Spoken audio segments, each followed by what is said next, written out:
We've seen two strategies to implement inheritance so far. The first one was the single table strategy, where all the objects were saved in a single table. The second was the table per class strategy, where every class had its own table.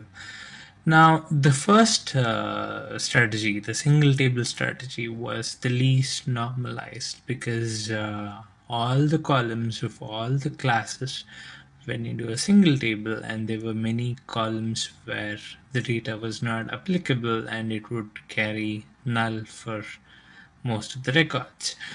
Now, the second strategy is slightly more normalized because we have a separate table per class. So there is no column which is quote unquote not applicable for a particular record.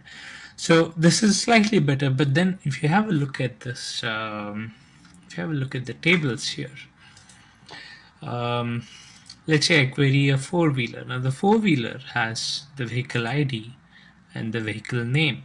Now the two-wheeler also has a vehicle ID and a vehicle name. That's because they have these columns inherited from the vehicle, which of course has the vehicle ID and the vehicle name. So these are columns that are repeating across different tables. So there is a way we can make this design slightly more better. Of course, it's a relative term, depends on the necessity, but this is another way we can do this, and this is by looking at the third type of inheritance strategy, and that is by using this one, the joined inheritance strategy. So again, there's nothing else that we need to do here. I'll just save this. So as long as you have all the three classes marked as entities, and you have the inheritance type as in an inheritance strategy mentioned as inheritance type dot joined, you're all set. So let's run this class. Again, to recap, I have three objects of the vehicle, two-wheeler, and the four-wheeler, and I'm saving all the three of them. So let's see how Hibernate creates the tables and parses these records. Okay, so let's just look at the database so that it's more clear. Okay, now have a look at this. The vehicle table has the vehicle ID and the vehicle name, which is same as earlier, but interestingly it has data for the two-wheeler and the four-wheeler as well. Note that we had declared bike as a two-wheeler. It was an extension of the vehicle class, but it was a separate class. But what's happening here is the bike, which was a two-wheeler, is also inserted into the vehicle table. The Porsche, which was a four-wheeler, is also inserted to the vehicle table. Now what does the two-wheeler contain?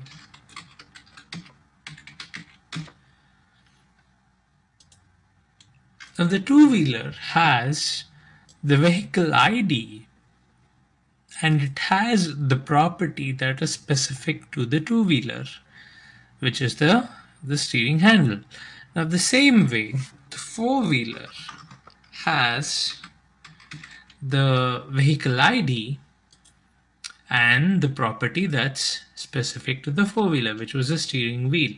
So what's happening here is we are looking more at a join strategy. So in order to get all information from the four-wheeler, I need to look at the vehicle as well as the four-wheeler table. In order to get all information from the two-wheeler, I need to look at the vehicle and the two-wheeler table. So in order to pull up all the information for the four-wheeler, say, so all I need to do is I need to do a select start from vehicle join four-wheeler on vehicle dot, I think it is vehicle ID, but let's verify that.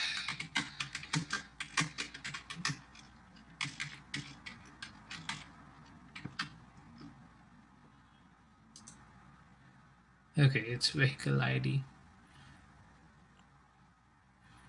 On vehicle.vehicle ID equals four-wheeler dot vehicle ID. Now here you can see it's pulling up all the information that we need. So this is the complete information of the four-wheeler. So I have a bit of information in vehicle and I have the rest of the information in the four-wheeler table. So what's happening here is it's in a much more normalized form than the table per class strategy we've seen earlier.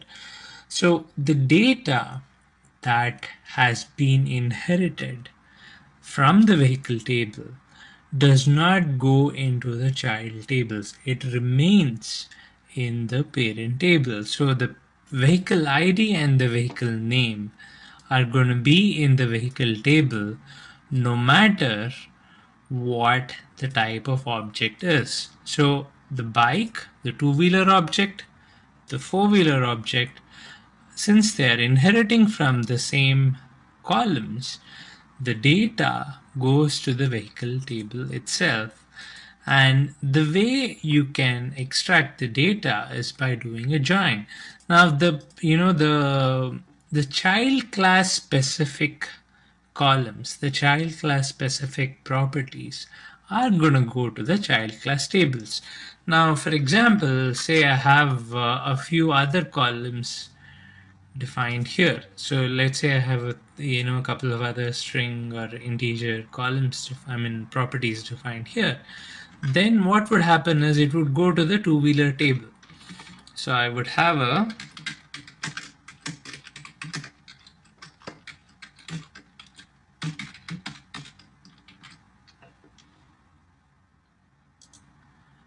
more columns here, but then I would have just one reference to the vehicle ID.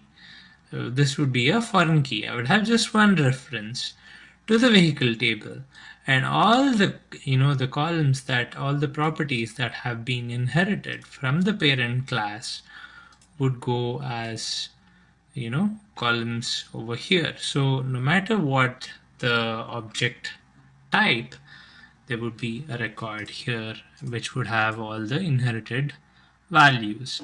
So I hope the difference is clear now. We have three strategies. One is the single table strategy, which puts everything into one table.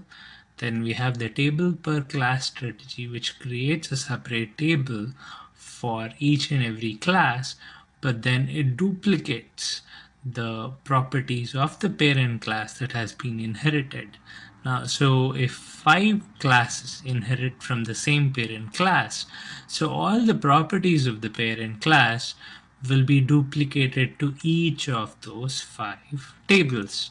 But in this strategy, which is the join strategy, what's happening is whatever properties are being inherited from the parent class, they will remain in the parent table. So the parent table will have the core properties which is inherited by each of the child classes, and the child classes will have tables for itself. So it is doing a table for each class, but then it has only the properties which are specific to the child class, and all the inherited values will remain in the parent class. And